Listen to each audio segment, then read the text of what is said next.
Welcome to the Boneyard with Steve Robertson. As always, I am your good friend and host, Steve Robertson. Welcome to Egg Bowl Week. And you know, traditionally around here during Egg Bowl Week, we do more shows. And you know what? That's the plan again this week. So this is going to serve as your Sunday night Boneyard. And if things go as I expect, we'll have one Monday and Tuesday and Wednesday. And if we win, we'll have one on Friday.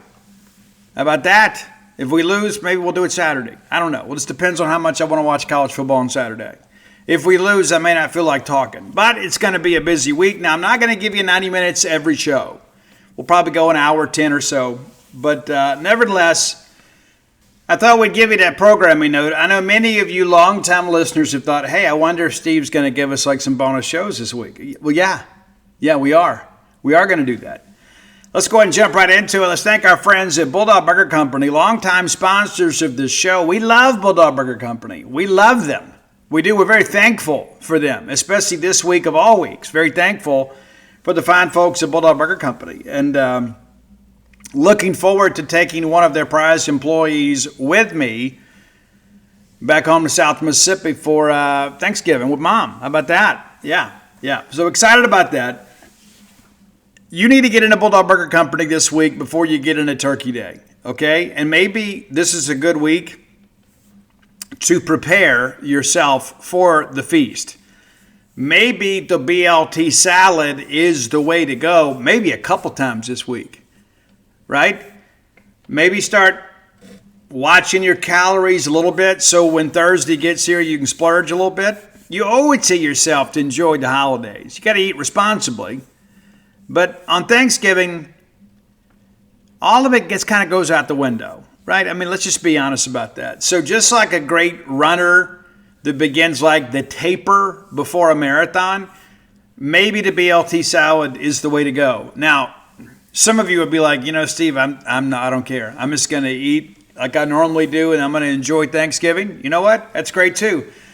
You can find a Bulldog burger that will fit your fancy. Whether it's the Bulldog itself, the Freshman 15, the Bryant, the Lauren, you're going to find something that'll satisfy that craving you have for a great restaurant quality hamburger. 3 great locations to serve you: University Drive in Star Vegas, Gloucester Street there in Tupelo, Lake Harper Drive in the Ridgeland Flowwood area.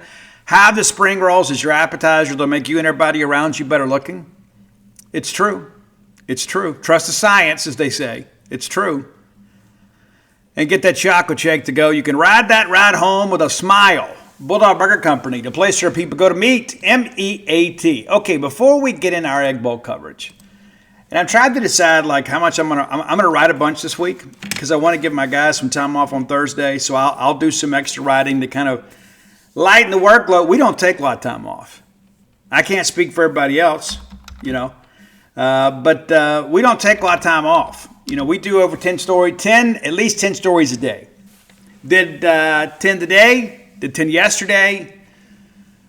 I don't know where you're spending your money for your Mississippi State news, but nobody's producing more of it than us, including big football commitment. We'll talk about that a little bit later. We had a football commitment today, used our graphic. We're very grateful for that. But also, too, we had a story, some advanced quotes, had that lined up for you guys. So you got to read the reasoning behind Kyson Shepard's decision to recommit to Mississippi State after his time in junior college. Now, I think he'll have to redshirt next year. But nevertheless, you got to read about him first at genespage.com. Let's take a look back at the weekend that was in the SEC, because there's some things about this we want to talk about, right? I think every one of you feels the same way I do. Steve, I'm very intrigued right now about what's going on in the Southeastern Conference, not just on the side, not just in the game side. There's some things happening off the field. Well, let's just go ahead and start here because, well, you know, we do our little asides. You know how you and I are. So Samford did not make a game of it. It's 21-0 after the first quarter, at 31 at the break, and then the Aggies just kind of took their foot off the gas, and they win 48-0. Samford 1-11 this year, 1-11. Of course, they've already made a coaching change. Probably just go hire a coordinator or somebody like that. But yeah, A&M now in great position to be in the SEC championship game. Big game next week, though. Huge game next week. More on that later. Now, we hoped Georgia would cover. They did not. Kirby kind of took his foot off the gas late there. But Georgia wins 35-3. They're up 28-3 at the break. And then, Charlotte, we really wanted Charlotte to cover. I mean, not just because of the fact that they didn't have a little something to feel good about themselves. But, the game went pretty much as we expected, except for the fact Georgia just decided not to score late. 35-3, Georgia just kind of cruising along now, 10-1, 6-1 in the SEC. And, feeling good about life. I don't think that 6-1 is right. Can't be, because the only game they've got left is Georgia Tech. That can't be right. I don't think ESPN's updated their stuff here. We'll look at standings momentarily. Oklahoma. And Oklahoma played defense against Missouri like we hoped Mississippi State would. We didn't maybe expect them to do it at the same level of execution, but they really attacked Missouri. They didn't just kind of sit back and fit gaps. Like there was a run blitz almost every play when it was a 50-50 down or an obvious running down. It was run blitz, run blitz, run blitz. They held Missouri to a couple of early field goals, and then they kind of get going. Satania, former Arkansas speedster, has that huge, just basically like a little slant, and then he outruns everybody to the end zone. A world-class athlete there. But it's 14-6 at the break, and Oklahoma adds a field goal in the third, and then from there, they just kind of coasted along. Bo Pribula did play in the ball game, which I'll be honest with you, I'm surprised by this, but he wasn't 100%. It shows that he's a gamer, wanted to go out there and try to help his guys. Missouri now 7-4 on the year. They will wrap up the year against Arkansas. And, of course, Oklahoma got OSU coming in. Alabama, no trouble at all with Eastern Illinois. No surprise there. 56-0. Ty Simpson, not a great game, even though he played a limited role here. 11 of 16 for 147 yards and 2 picks. Man, you dare to think what it could have been, right? But Alabama now 9-2. And I guess that Georgia 6-1 was at home. Yeah, that's what so Kentucky, we thought Kentucky maybe had turned the corner a little bit. I didn't think Kentucky would win this game, but I thought they would at least keep it close, especially since they still have bowl eligibility on the line. Vanderbilt destroys Kentucky. Destroys them. 45-17. Guys, Diego 184 yards and 5 touchdowns. That'll play. That's one of the biggest games ever. It's crazy. And, man, it was just nuts. It was deep throw after deep throw. Kentucky couldn't get home. They couldn't get any pressure. It's 24-3 at the break, and then Kentucky scores 14 kind of garbage points late. The game, it was 45-3, and everybody of note had their shoulder pads off, drinking a Gatorade, thinking about next week traveling to Tennessee. Texas and Arkansas, it was a game for a quarter, 14-6. And then Arkansas actually pulls ahead here, and it's maybe they didn't. No, I don't think they ever. Maybe they did have the lead, kind of swapped the lead for a little while. But Texas makes it 24-20 at the break, and then in the third quarter, it's all Longhorns, 21-3. Arkansas scores a couple touchdowns late when the game was over. Texas had that big scoop and score. It was just the Arkansas Bobby Petrino experience has not been what a lot of people hoped it would be. That's just what it is. He still hadn't won a game. You're like, hey, they're scoring points, but you're not winning games. And that defense is so dreadful. That Arkansas defense is terrible. All right, Tennessee, all over Florida. It's 31-0 at the break, and Heupel pulls, the foot off the gas, shows a little mercy, and Florida adds 11 second-half points to make it a 31-11 game. It wasn't a great game. And those kids at Florida are just so ready to pack it in. They're so ready to be done with all this. What a traumatic season. You come in, everybody's doubting you, and you're fighting to get bowl eligible. Your coach gets fired, and then you've been competitive in a couple of games. You probably feel like you should have beat Ole Miss, but it really hasn't been much to cry about since then. Kentucky blew them out.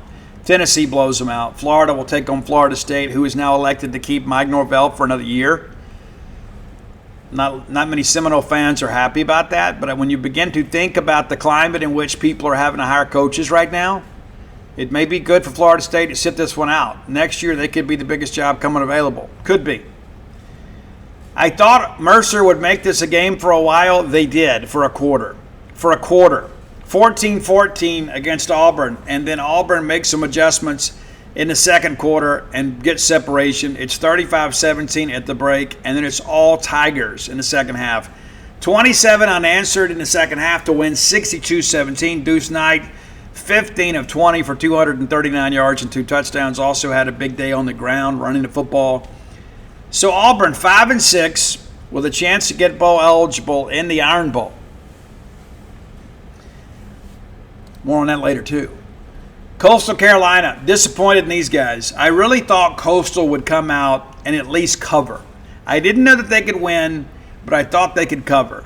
South Carolina absolutely annihilates them, mainly on the ground. But it's 37-0 at the break, 44-0 after 3. They trade touchdowns in the fourth for a final of 51-7. And of course, South Carolina can't get bowl eligible, but they get Clemson coming in here next week. Probably a must-win game for Shane Beamer. Probably a much closer game than most anticipated. With LSU's inability to score and Western Kentucky playing as well as they've played offensively, I thought they had a chance here to keep this thing really, really close. Well, they did. They had to get a defensive touchdown late. But it's 3-0 Western Kentucky early, and, man, they are chirping in Baton Rouge, even with an interim coach. Western Kentucky has a wide-open play to make it 10-0. They ran a little, pass back to the quarterback, and he just drops it. Like, he's so wide open. He drops it. Would have been 10-0. And how significant would that have been considering LSU's offensive woes? The Tigers are up 10-3 in the fourth. Got turned away once, and, of course, that defense continues to create turnovers.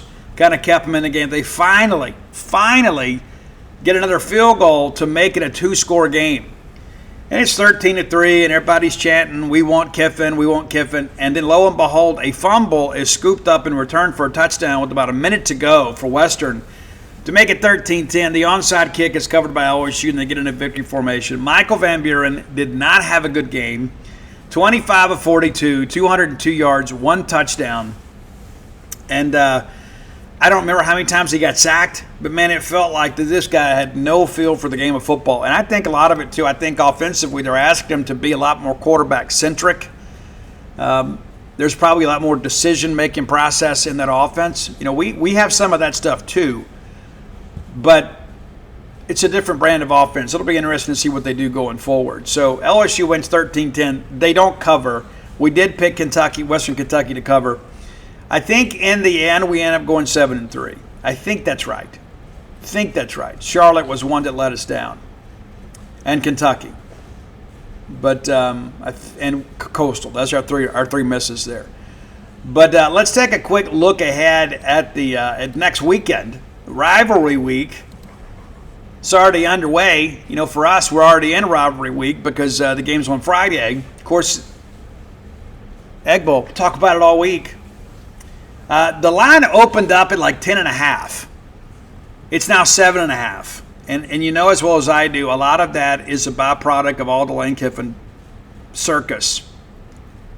It's pretty crazy. And we are expecting a near sellout crowd, so if you're planning to come, get your tickets now. There's talk out there that the Ole Miss administration bought up some of our tickets. So they would have plenty of fans there wearing their powder blue tutus on the eastern side.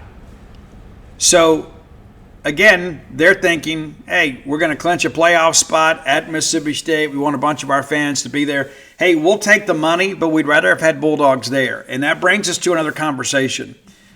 Guys, we got to get you back on the season ticket train. We do, especially on that east side. We've got to get more season ticket holders. Outside of a couple of sections, we should own the lower bowl in our own stadium. And so I'm going to ask you right now, from the bottom of my heart, consider buying season tickets next year. Consider it. You need to be a shareholder within the program. You need to have some skin in the game. You need to be there when the magic happens. I know it's easier and less expensive to stay home, eat your own pizza or your own barbecue wings or whatever, but we need you here. And that's the thing. We think about what kind of program do we want. We want a program that everybody's bought into. I know people say, Steve, yeah, we're better this year, but we're not. Steve, it's a team that's probably going to go to Liberty Bowl. And you know what? I'm going to be proud to go if we get that opportunity. But we can't have people just buying up our tickets on the east side. Those tickets shouldn't be for sale. They should already be in your hands, if that makes sense. That's how I feel about it. Georgia Tech.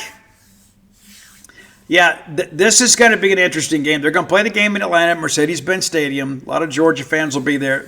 Bulldogs favored by 13.5. This Georgia Tech team had some trouble last night with Pitt. Haynes King was not good. He'd only thrown 2 interceptions on the year. Threw 2 last night, doubled his total. And that played into the difference. Wild game last year between Georgia and Georgia. Coach Key doing a good job out there in Atlanta. Again, 9-2. It's going to be interesting to see how the ACC plays out. It's going to be interesting to see how this game plays out. All right, Texas A&M, 11-0, has to go to Texas. Now, Texas has been rather resurgent here as of late. I think a lot of it's started in that fourth quarter in Starkville. Began to change for them, since they had the comeback against us that shouldn't have been. They come back and win that game. They beat Vanderbilt. They lose at Georgia, right? But then they blast Arkansas 52-7. And now, granted, it's Arkansas. But I thought Arch Manning looked really good. I thought he looked very confident. I thought he let the deep ball go with a lot of gusto. Lay it out there, let you guys make a play. And there were a couple balls that were underthrown, but man, they had a bunch of drops early in that ball game. Could have been a lot better. You wonder what the Texas A&M front will do to Arch, what those coverages will do to kind of confuse him and maybe hold the ball a second or two longer. It's going to be interesting. I don't know that Texas is going to be able to run the football against A&M. But the game's in Austin. Primetime, under the lights. Darrell K. Royal, the Texas fans, we talk about the big brother, little brother games. This is one of them. You just hope that Elko and those guys are not bought into any of that nonsense. Kentucky and Louisville, rivalry game. Kentucky will need to win to get bowl eligible. And just so you know, guys, too, A&M is the road favorite in Austin, 2.5. Louisville favored by 3.5 against Kentucky. I just can't figure this Kentucky team out. Just when I leave them, buried for dead, they resurrect themselves and just absolutely wax Florida. And again, you go back early on, they had found some success at quarterback early on. It's probably they almost beat Ole Miss. People forget that. But looking at this Louisville team, I don't know what to expect. I really don't. So we'll talk about that later in the week. Clemson and South Carolina. Man, you talk about two teams with disappointing seasons. Clemson's 6-5. So they're going to make a bowl game somewhere. And then there's South Carolina 4-7. Like, these are the kind of games that Beamer wins. Right? And they've done a good job in the rivalry against Clemson since he's been there. Gamecocks favored by 2.5. This game is going to happen on Saturday. We talk about how good Friday's going to be. Man, ABC is a stacked lineup for Black Friday. The Egg Bowl, the Georgia Tech game, and then A&M and Texas. Friday is going to be a fun day to watch college football. And then Saturday, we're going to be off on Saturday, so we'll have an opportunity to enjoy that too. You get all these other games are Saturdays. LSU and Oklahoma. That's the 2:30. And when they contracted this game, I'm sure they thought this is going to be great. LSU going to Norman. Man, if you see how bad this LSU offense is and how great this Oklahoma defense is, Oklahoma's favored by 10.5. I don't think it's enough. Pretty crazy. Vanderbilt and Tennessee. Now, if I told you at the beginning of the year that Vanderbilt's going to go to Knoxville and have the better record in the final game of the year, you probably wouldn't have believed it. But they do. They're 9-2. Tennessee 8-3. Tennessee, kind of laid back in the way back in the playoff rankings. But you start thinking about Vanderbilt and what they could do if they beat Tennessee. And you start breaking down the FBS rankings a little bit, you begin to wonder if Ole Miss loses to Mississippi State and Lane Kiffin leaves, I really believe they're getting left out of playoff. I truly do. It's not to say their record's not worthy of it, but with a dramatic change like that, what's Ole Miss's chances of winning a playoff game? So I think certainly if they do make it, they're not going to host. And you really have to stay in the top 10 because, you're still going to have like the ACC champion and you're going to have a G5 team. And so it's not as simple as just staying in the top 12. You got to stay in the top 10. Vanderbilt right there just begging to say, pick me. If they beat Tennessee and Ole Miss loses to Mississippi State, I think it's very easy to make that flip. Because you can say Vanderbilt, while they may not have the huge marquee win, they've gone 10-2, best season in school history. And they've got a coach that's there.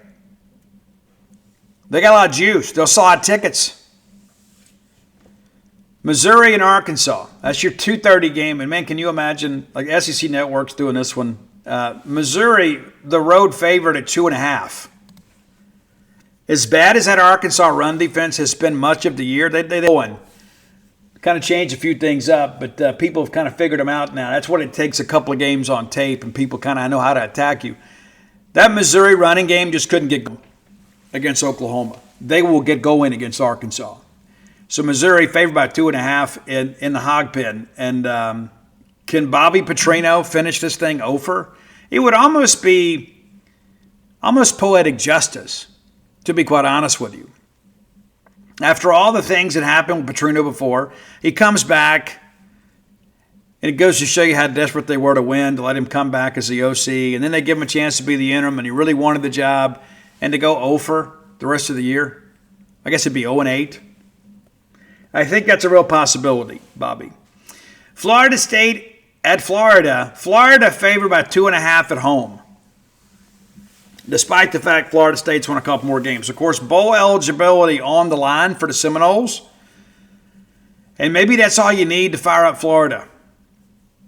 Saw last night against Tennessee, you just wonder how much fuel is left in the tank. Perhaps Florida State will be rejuvenated because the news of Norvell is out there. They know that he's going to be back next year. Florida has no idea what's going to happen.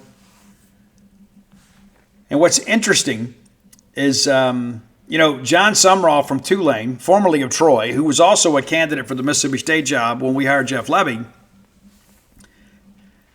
is going to the conference championship game. Win at Troy, now going in Tulane. Guy's a winner. And so his name is in connection with multiple jobs. The Florida job, the Ole Miss job pending, and the Auburn job. Got a little nugget earlier today that somebody told me he would prefer to bring his full staff with him. I'm not sure that's a sticking point with him, but I'm told that would be his preference, to bring the guys, his staff, with him. And there are some teams out there. Auburn apparently wants to keep Durkin, who's done a good job this year. And so you got to wonder, how much has John Cohen and those guys dug into that? How much is John Cohen and those guys really thinking, hey, we're going to hire John Sumrall. He's our guy. Maybe he's not. But nevertheless, you got an Iron Bowl to play. And based on what you saw from Auburn on Saturday, if you're Alabama, aren't you a little bit scared about that? Having to go into Jordan-Hare Stadium where weird things always seem to happen. Auburn Jesus always seems to show up in these games. Alabama's favored by 1.5. But Auburn all of a sudden's got a little juice. Auburn defensively, I can play with Alabama's offense. And now maybe with Deuce Knight, does he start the Iron Bowl? I don't know. It's a lot of pressure for a young man. Bowl eligibility still a possibility for Auburn. And you know, we always talk about like the Buffalo Wild Wings commercial that they have a Buffalo Wild Wings button in Birmingham when something's not going right. You wonder if they don't use. Hey, let's buzz down to Jordan Hare. We can't let Alabama miss a playoff. And hit the button. So, interesting stuff for sure. Now, real quickly here, if we can find it. I don't know why things are always so difficult to find. I don't know. You would think that they would have those very readily available like on ESPN. You would think that. You would think it, but you'd be wrong. All right, the college football playoff rankings, official rankings, not Bob from Boca Chita's rankings, none of that stuff. Okay, so this is week 12. Oh, then there'll be another update. Right? Don't expect much change. But Ohio State is 1, Indiana 2, A&M 3. And again, I give A&M a lot of credit. You know, they went on the road and beat Notre Dame, who's expected to be a lock to make it. You know, Indiana and Ohio State. You know, Ohio State obviously it took care of Texas earlier this year, so the intent of schedule was great. And then there's Georgia at 4. I guess this hadn't been updated since last week. Texas Tech was 5. Ole Miss was 6. There's Oregon at 7. Oklahoma at 8. Notre Dame at 9. Alabama 10. BYU wins too. Utah also wins. Miami wins. Vanderbilt wins. South Carolina loses. You know, Georgia Tech loses. Texas wins. And so when you start thinking about, okay, Ole Miss is at 6. And how far would they drop with a loss? It's a real possibility. Because you say, hey, well, Ole Miss beat Oklahoma head-to-head. Well, Brent Venables still there. Right? So you got two teams with an even record, but one of them's coach is gone. Something to consider. You know, Oregon, obviously, should be in good shape. You know, Notre Dame, I think, is in. But you know, if Alabama beats Auburn, you got to think they're in too. And so there's some decisions that have to be made, you know, from 6 to 14 here. But there's some teams just kind of hovering around that I think could give the playoff committee enough justification. They would say, you know what, hey, this team won that beat this team who was also in contention, like Vandy beats Tennessee. You're like, hey, that's an easy switch. So a lot of pressure on Ole Miss this week as we get ready for the Egg Bowl. And again, we're going to talk about the Egg Bowl a lot this week. And when we come back, we'll do our top 10 list, and then we'll kind of get into what Jeff Lebby had to say today. And one thing I will tell you, I thought Mississippi State made some good decisions with media opportunity today. Really good decisions. You had 3 veteran guys that are not going to get like trapped in a question. You know, not that we have, you know, antagonistic media here. We don't. It's not like some other places where they're always trying to get a kid in the gotcha moment. But you had Brennan Thompson, Albert Reese, and Nick Mitchell come and speak. And those guys are the leaders. They're going to say things the right way. They're not going to give you any bulletin board material, nothing like that. And so I thought State made some good decisions. There was nothing inflammatory.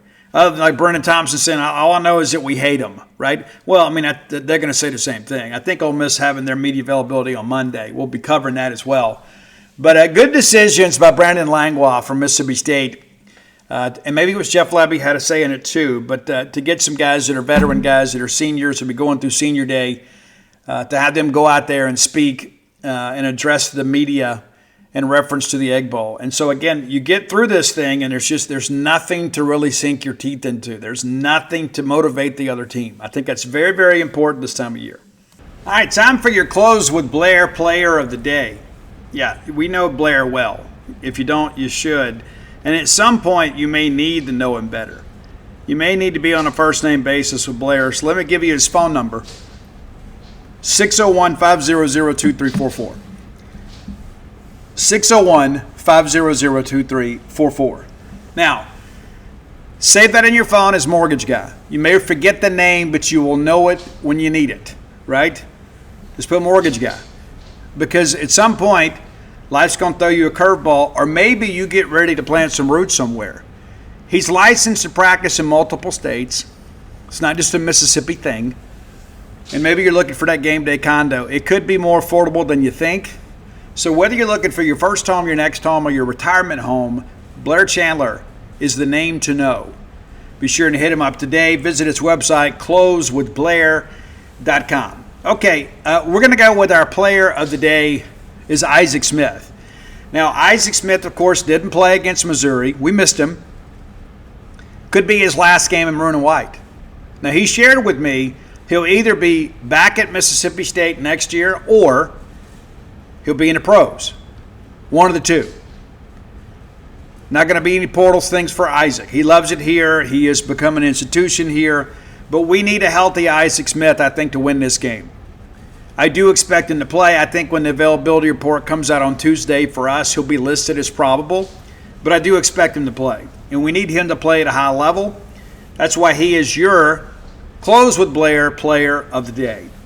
All right, time for today's top 10 list is always brought to you by Calido Guitars. That's Calido Guitars.com. I saw a video over the weekend.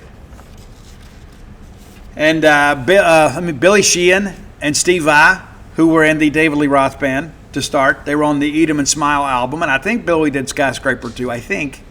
I know Steve did.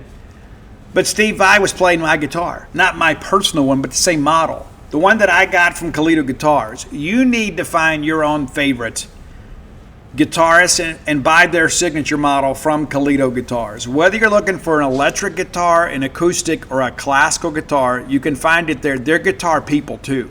They'll set it up in a professional way and get it out to you. It's not like they just go out there and slap a shipping label on a box and then put it on a truck and hope it works out. They get you set up, and you'll be glad that you bought a guitar from them because their service before, during, and after the sale is unmatched.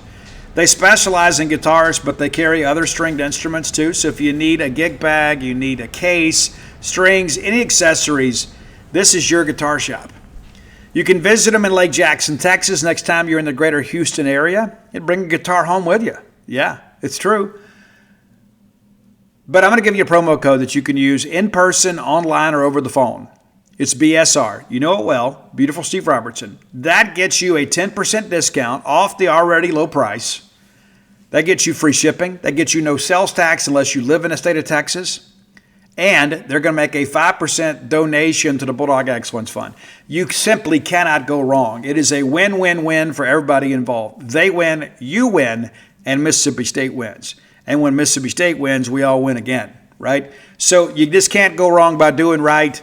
So visit the fine folks at Calido Guitars for all your guitar needs. Again, that's Calido Guitars.com. Okay. We are going to do some, we're going to have a theme this week. We have a theme this week on the top 10. It hit me today because I'm petty. And, one of the most accomplished musicians to ever come from the great city of Baton Rouge is Randy Jackson. You know him well from American Idol. It's going to be a no for me, dog. We're hoping it's a yes for you, dog. But anyway, just for no reason at all, I just wanted to talk a lot about Baton Rouge this week. I just feel the need to talk about it. So we're going to do a top 10 Randy Jackson list.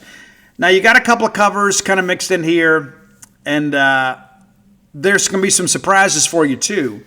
But Randy, of course, was a studio musician for years, spent some time with Journey, appeared on a couple of albums, appeared on 3 albums. He was the primary bass player on 2 of them when Ross Valerie was out of the band. And then on the Freedom album, he did a track with them too.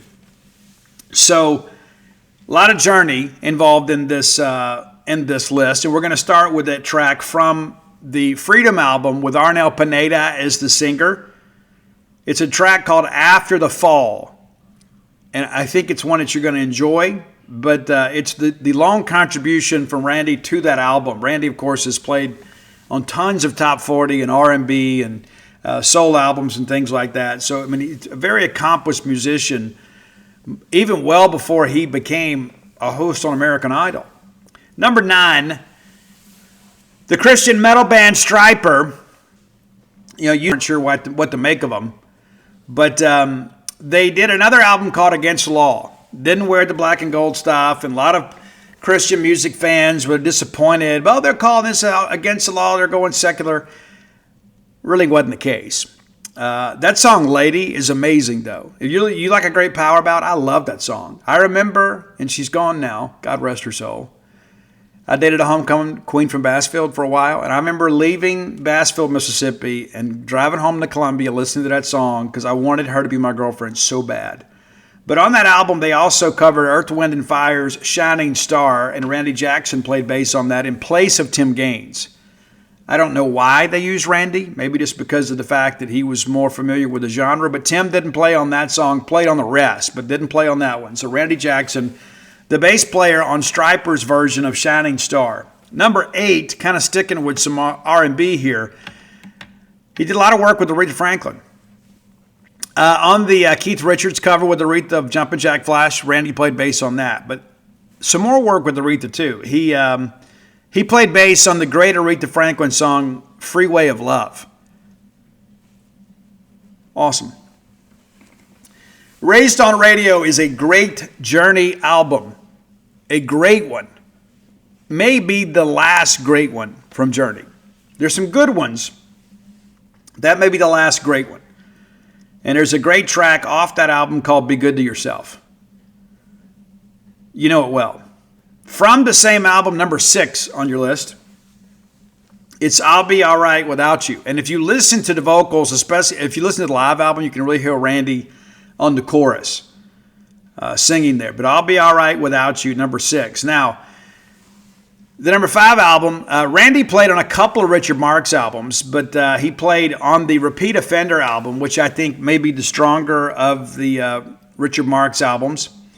But on the great track, Satisfied, that's Randy Jackson providing the bass line. Number 4, maybe a surprise to you, maybe. Randy Jackson played bass on one of the most recognizable songs of all time in American music history. It's it's not the Pet Shop Boys. It's Whitney Houston's I Want to Dance with Somebody. Did you think about that for a second? Think about the royalties from that track. He did a lot of work with Whitney Houston. Obviously, that was one of the biggest ones. All right, number 3. You may recall, for those of you that are Bon Jovi fans, that Alec John Such, of course, was eventually kicked out of the band, and they had to use some studio musicians. They eventually settled with Phil. But the great track, Always, from Bon Jovi, Randy Jackson plays bass on that. Did you know that? I bet you didn't. Yeah, Randy, the great track, Always. Number 2, back to Raised on Radio from Journey. It's Girl Can't Help It, which I think is the best song on that album. She hadn't found what she's looking for. Great song. Number 1, it's another surprise probably. And I love the entire album. It's the motion picture soundtrack to Young Guns 2. John Bon Jovi did it. Now, if you remember, for those of you that were around back then, the producers and Emilio Estevez wanted to use Wanted, Dead or Alive in Young Guns 2. And John said, well, how about I just write you guys a song? Let me watch the movie and I'll write you a song. And that ended up him basically doing the entire soundtrack. And it kind of showed John was capable of doing it without Richie. But Blaze of Glory, the song you know, but again, Randy plays on just about all these tracks, and of course, Jeff Beck.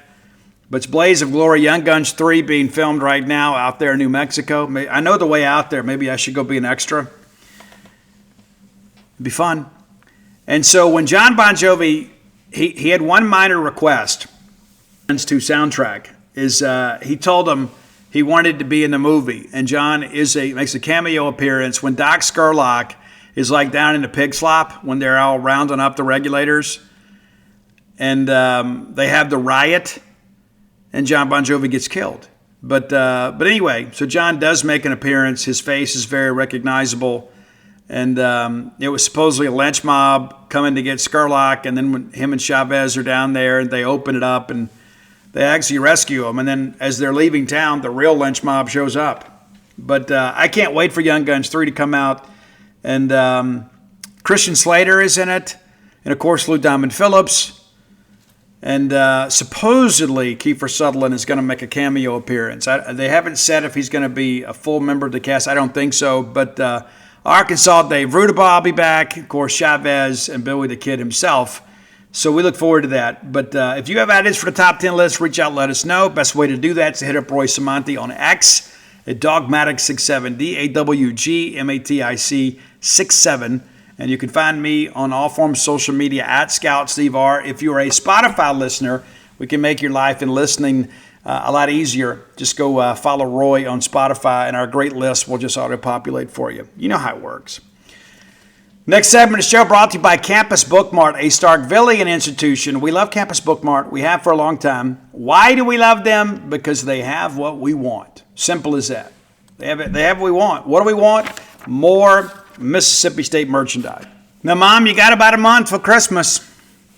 It's true, you procrastinated long enough. But let me help you out with that. Just go visit campusbookmart.net. You'll be glad you did. And use promo code BSR. Simple as that. Get free shipping on all orders over $75. And we appreciate your patronage of this fine institution.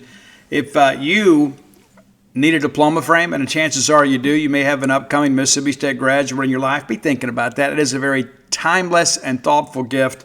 You want your name on that tag as they open it. That's from Mama and Papa. How about that? Campusbookmart.net. I want to apologize, too, if the show's been a little choppy. I've done my best to get around it, and now I've found the workaround. I needed to update my recording software, so that won't be an issue going forward. Shouldn't be, but it was kind of lagging on my side, so if it transferred over to your side, I apologize. But we should be smooth to go the rest of the way.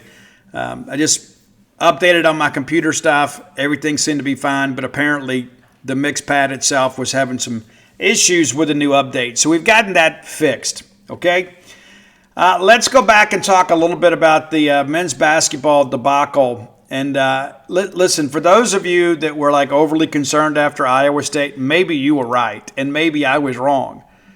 Guys, we are 2-3 before Thanksgiving. Brutal, man. We'll get back to play tomorrow, Monday, against UNO. And, man, we need a palate cleanser in the worst way. I mean, we scheduled a Power 4 opponent for Friday to be kind of part of a doubleheader, kind of keep you guys in town a little bit. But, man, this is brutal. You lose to Kansas State. We talked about that on the Friday show. And then you think you're going to have a bounce-back game against New Mexico, and you lose that one too? That just can't happen. It's a Mountain West team, and they put up 40 each half. And they get us late. And maybe you've kept up with how things went late in that game. Some of y'all may have just turned it off. I was thinking, we'll be fine. We'll be fine. We'll be fine. We'll be fine. We're not fine. We're not. And as I go back here and just kind of look at these last couple of minutes here, we needed to get stops. We needed to get scoring trips. They hit a three with 2:06 to go up 76-75. Hub comes down. Gets you a jumper, pushes State back up, 1. Then, with 30 seconds to go, they get a layup and good to make it 78-77. We go down. Josh attempts a three-point basket with 13 seconds to go. We can't get it. And that's pretty much your ball game. We end up having a foul. They make both free throws. But we should have never been in that situation. Again, I still have a lot of confidence in Chris Jans. I don't know how much confidence I have in his roster, okay? And I think that's where Chris Jans has got to figure out who he can trust. But it's not been good. And, again, I'm not going to take a shot. I know a lot of people early on were talking about this is the most talented roster Chris Jans has had. That may be true. I don't know how you know that. That may be true. But I think, what you have to do now is find out what these guys on this team do well, and then put yourself in a situation to go win some games. It sounds really easy, but I don't think it's going to be. But we're going to have to figure some things out. And as we discussed, we'll be back in action Monday against the UNO Privateers. I don't know what you guys know about them, but But listen, I get it. There are a lot of people right now that are like really, really disgusted with where we are on the men's basketball side. And listen, I don't blame you. We had expectations. This isn't a rebuilding year. We've been to the tournament 3 straight times, and we feel like, hey, we should be in a great situation here to go win games and not have to worry about non-conference. And I had somebody tell me, "Whoop, Steve, we're probably going to be like 6 and 7 at the end of non-conference." If that's the case, welcome to the NIT. And that would be a huge disappointment. And the thing that I go back to, it gets more and more expensive every year. It does. And there's a lot of times we got to kind of pick and choose what we want to spend money on. We're not the richest school, or maybe you've noticed. We're not. We got to make very good decisions with what we want to do financially. And we have spent a ton of money on this roster. And we are not getting the return on that investment. And it's Chris Jans' job to make sure that happens. But it's not just him. He's not out there turning the basketball over. He's not the guy that's not moving his feet and not getting a stop on defense. But everybody holds a measure of the blame here. But the privateers from UNO are 2 and 3 this year. And again, I don't know if you've kept up, but they played TCU, LSU, Tulane, Pepperdine, and Fresno State. And it's kind of like the perpetual road trip here. But, they're going to be here. And I'm not going to do an in-depth preview because we're going to be right back here on Tuesday and Monday. And we'll recap the game. That's what we'll do. But simple as this, we got to go win. We got to go win the game. And who would have ever thought we'd be looking at this UNO Privateers thing thinking, man, we got to find a way to get even, got to get 500. That was never, ever, ever in our minds at the beginning of this year. But yeah, you start to see some fans starting to have a little bit doubt men's basketball. Again, I've got a lot of faith in Chris Jans, and you know what Hub can do. He can take over a game, and Epps has been really good the last couple of ball games. And again, so he's clearly healthy. Just got a little bit banged up. And I know we've had that situation last year where Kanye Clary supposedly was injured. The next thing you know, he's not with the team anymore and gets in the portal. Not that situation. And we checked with sources, and they said, hey, it's not a Kanye Clary thing. Okay, of course, in the last year there was no Kanye Clary thing when there clearly was. But it's good to see Epps out there doing some good things. And I think getting him in the flow will be big for this team. But the reality of it is your record is what it is. We are 2 and 3. And again, I still believe we'll be okay. But, man, we've got to learn some lessons quick and find some ways to get some guys in a rotation and that can get stops, but also to get buckets for us. Very, very, very, very disappointing result in Kansas City, Missouri. Final segment of the show brought to you by the Stark Vegas Clubhouse, the best place to stay in the Golden Triangle if you're bringing a large group to town, and you certainly should. You've always dreamed of it. You thought, wouldn't it be great if we just rented a house and everybody just stayed here together? Well, you can. You can. It's available to you 365 days a year, provided it hadn't been booked. So visit the Stark Vegas Clubhouse Facebook page, and you can peruse all of the amenities available to you and your guests: the full-service kitchen, the wet bar, the back porch area, the fire pit area. That's really important this time of year. And conversations around a fire just better, just more meaningful. No ifs, ands, or buts about that. I think everybody knows it. So when you Google Stark Vegas Clubhouse, the Facebook page comes up, and you'll find that it's just 5 minutes away from the Mississippi State campus. How cool is that? You can do your tailgating right then and there. In addition to that, some booking options are going to pop up. Airbnb, VRBO, you can go that route if you want to. But if you want to save some money, book through the Evolve website and use promo code BSR10. You know that, beautiful Steve Robertson 10, BSR10 gets you 10% off your stay. Just by listening to this show, you're getting a discount at the premier place to stay in the Golden Triangle, where it's a work group, a family group, a friend group. They've got room for you. Plenty of parking there, too. It's the old renovated country clubhouse out past the Highlands, just off 182. Be sure and check it out today. Okay, as I mentioned, we met with Jeff Levy today because today is officially Monday in Starkville, though it's technically Sunday on the calendar. As far as the work week goes, it's Monday. Levy, first question, I asked him, What are your thoughts? And Coach Levy says, I think we got a great jump on the opponent. Our guys were good inside the building again Thursday, getting a ton of our game plan in. When our guys got away, they had the install and could circle back to it as they were away for a day and a half. In the building this morning, we had great urgency, great awareness of what's in front of us, and excited about Friday morning at 11, end of quote. Well, I certainly hope that's the case. That's the thing, too. We've had, multiple opportunities to get bowl eligibility. We hoped we would do that in Missouri. Couldn't get it done. And that's the disappointment in it all, right? You didn't want it to go down to the Egg Bowl. It's a good Ole Miss team we're playing. Anybody to suggest otherwise just being disingenuous. It's a good Ole Miss team. But it's also a team right now that's dealing with some turmoil. So the distractions are all coming out of Oxford. Everything is kind of centered around what's going on at Lane Kiffin, and it's impossible to ignore that. But State just kind of quietly going about its business. Now, we talked a little bit about the importance of the rivalry. And the portal changes this a little bit, right? Because primarily we used to have a roster comprised of all Mississippi players. So you had guys that grew up. And I shared with Brendan Thompson today a story that, Sylvester Croom told the team. He's like, hey, after this ball game, your mom is going to go to the grocery store and their mom's going to go to the grocery store. You want your mom to be the happy one, the proud one, wearing her Mississippi State gear. You don't want your mom being too sad to go to the grocery store. That's an oversimplification of the rivalry, but it's true. But not as many Mississippi guys. So the guys like the Isaac Smiths of the world, they got to be huge this week. They got to be huge this week, explaining some urgency. A lot of these guys played in Egg Bowl last year, so they kind of understand that aspect of it. I mean, you walk on that field. Mason Miller told me, just walking on a field in Oxford, you can just feel the hatred. I'm sure it's the same way for Ole Miss when they walk out there and we boo and there's the cowbells and they're trying to offset some of that by getting some of their people here. But so they asked Levy about older guys kind of explaining to younger guys the importance and the intensity of this game.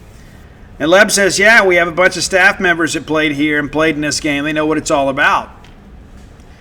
The more you can talk about that part of it, guys that have come before and played between the white lines of this game can communicate to our guys who maybe haven't been here long and don't know the history as much as some of the others. I think it's great for our entire team to understand the urgency, what's at stake, and you see the guys from our state that played in this game. There's great pride in doing what we do on Friday. End of quote. We talked about both teams having some urgency because they've got something to play for. Levy responded to that too. Our guys understand we have a ton to play for, a ton out in front of us. We have the opportunity to hit two huge goals for us as a program in year two. It's exciting for us. Our guys understand what's at stake. It's about us maximizing preparation to give us a chance to go 1-0 on Friday morning in a huge game with a great atmosphere and a lot at stake. End of quote. So the reality of it is you shouldn't need to say a whole lot. Maybe you explain to guys what it all means, but, the best leaders are going to kind of police the team themselves. They're going to make sure they understand, that everybody understands what's happening here. And as we mentioned, we've got a lot left to play for. Now, a couple of those goals, obviously, while they're not stated here, you can read between the lines. One of them is to get the Egg trophy back and then have an opportunity to go to a bowl game. You can knock both of them out in one fatal swoop, right? Want to win the opener, win an SEC game, get bowl eligible. I mean, all those things are in front of us. So we hadn't won a home game in a long time. And again, among the self-loathing segment of our fan base, there's always some clock, right? There's always something that everybody's counting down to or counting away from. And it's been forever since we won an SEC game. Then we win one. Then it becomes an SEC home game. I'm looking forward to all of those milestones being met so we can kind of be in one accord as a fan base.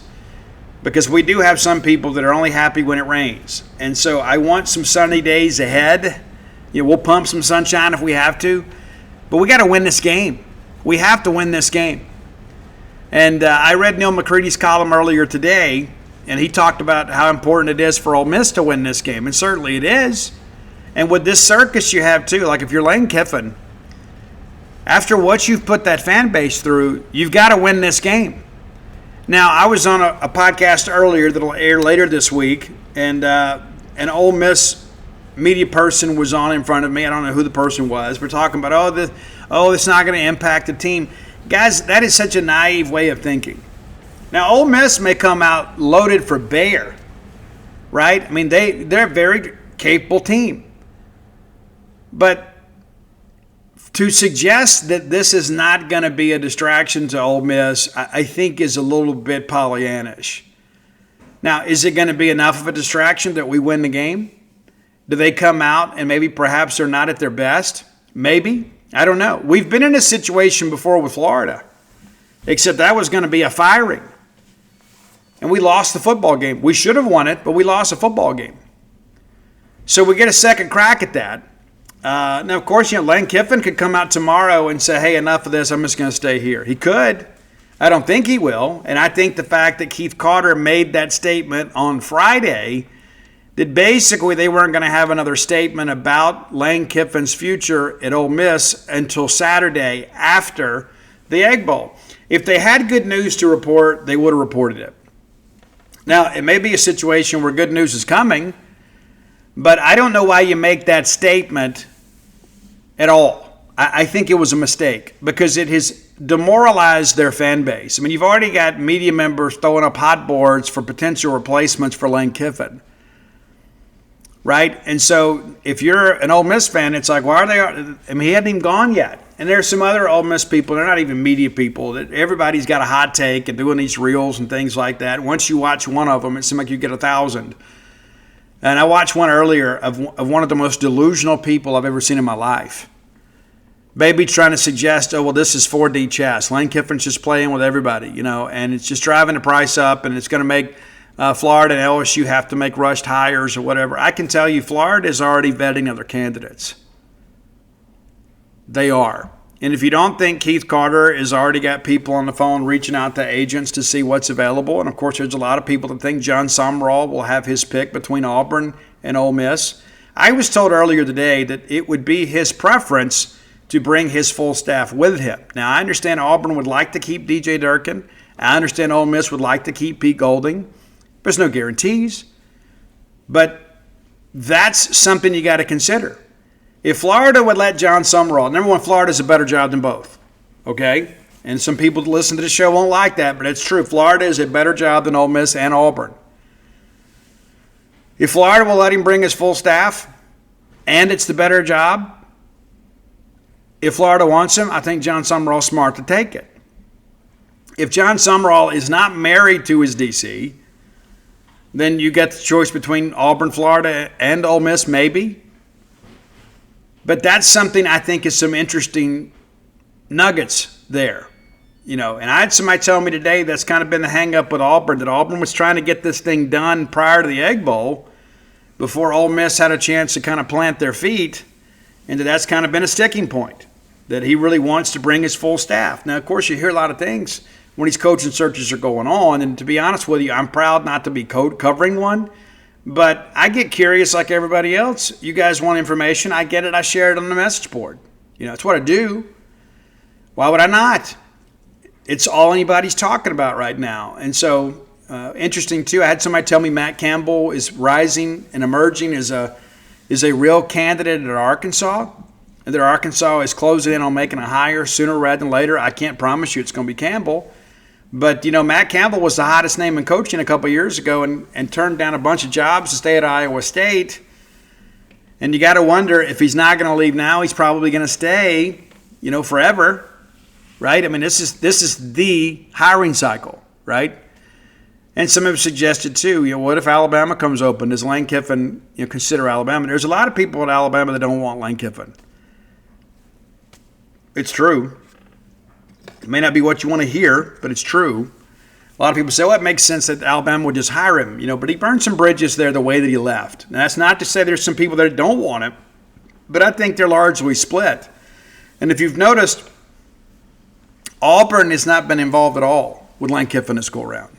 Now, he was a finalist 3 years ago, and so all he's done since then is win, but yet Auburn doesn't appear to be engaged at all with Lane Kiffin. And so there's a lot of numbers being thrown around there. Maybe they're true, maybe they're not. And of course, no matter, like, if they could say, okay, we're going to give you $200 million, and then some Ole Miss poster would say, oh, we'll match it.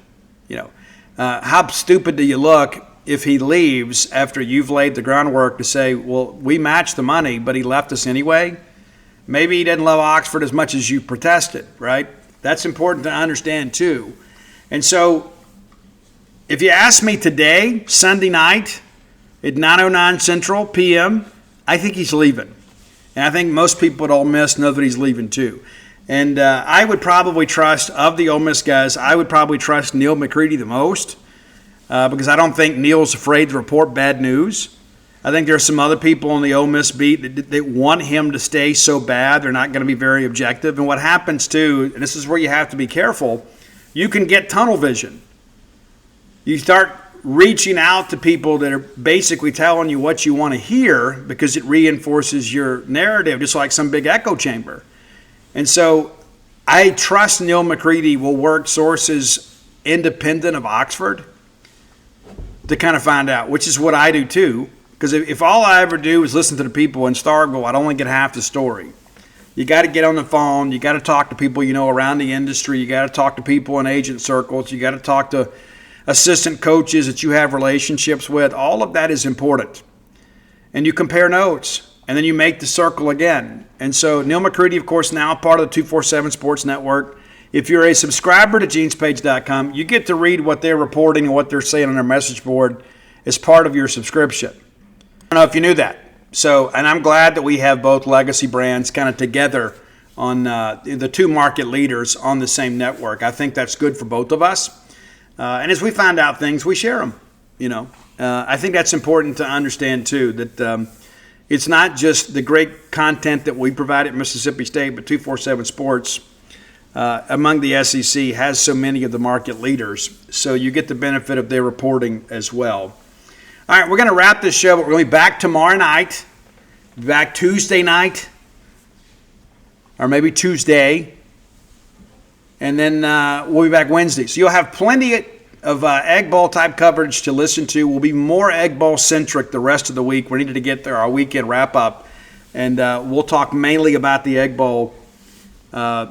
We'll do some historical stuff. We'll do some Ole Miss preview stuff. We'll update things as we learn them throughout the week about what Lane Kiffin's doing. I don't expect anything. I think one of the reasons you put that statement out, if you're Keith, is you just want to stop the noise as much as you can and basically say we're not going to comment anymore until after the Egg Bowl. We're going to put our full support behind the players. But listen, they're on social media. They see it. They want to know what's going on, and there's more than enough people out there that are willing to give them some information or even some misinformation. So, but again, we'll be back tomorrow night. You're going to have at least 4 shows this week, maybe 5. We'll just see how things go. Probably 5. And tomorrow we'll go ahead and start taking an advanced look at Ole Miss. And as I said, as we get through the week, we'll have daily updates. And we won't do anything on Thursday, but you'll have plenty to listen to. We'll give you 4 hours of Boneyard leading up to the game, and then we'll give you a recap at some point after the game, win or lose. If you hadn't done so, go to dutynoblebook.com, and you can get signed copies of all of my sports titles. That's Flim Flam, Stark Villains, Alpha Dogs, Dog Pile, The Dude, and of course the personal memoir, When the Bottom Falls. If you're a person that just wants to read an underdog story or a redemption story, or you're in recovery or know somebody that is or should be, maybe a great book for you to get. If you order through the website, you get signed copies, and we may be able to get some personalization for you if you order sooner rather than later.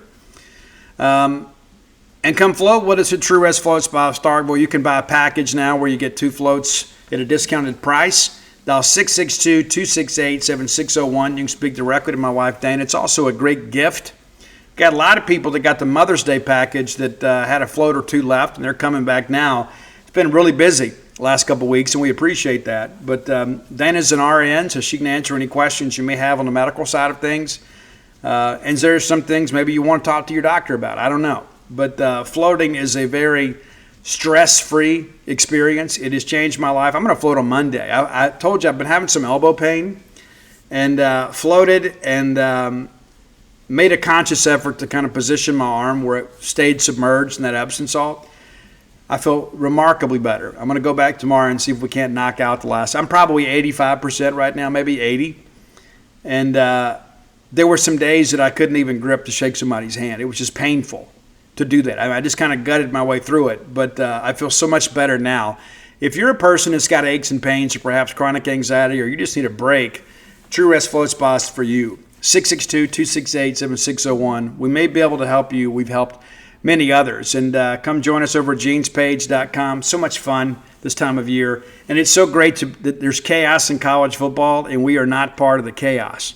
That's always great. And we got a Black Friday special coming up as well. I'll share that information with you when I can. And we look forward to being with you, for the foreseeable future. So come join us over at genespage.com. You'll be glad you did. And even if you can't afford to be a member, or perhaps maybe you're not quite ready to make the plunge, we make all of the game day and big room stuff free. So like all the press conference footage from today, the videos are free and the transcripts and articles are free. So everything that we learned today, you don't have to be behind the paywall to read it. So you just go over to genespage.com and all the videos are there and all the articles. It'll have a VIP tag if you need to be a member, but the majority of those are not. So we want to be your one-stop shop for sports on the Mississippi State side there at genespage.com. You can't go wrong. You just simply can't go wrong. And again, we've had 10 stories on Saturday and 10 stories on Sunday, and we didn't even play a game this weekend. We work hard for you to be your eyes and ears as it relates to Mississippi State. And we're not going to hold today, we're not going to take what happened today, today's news, and stretch it out the rest of the week. We're just not going to do that.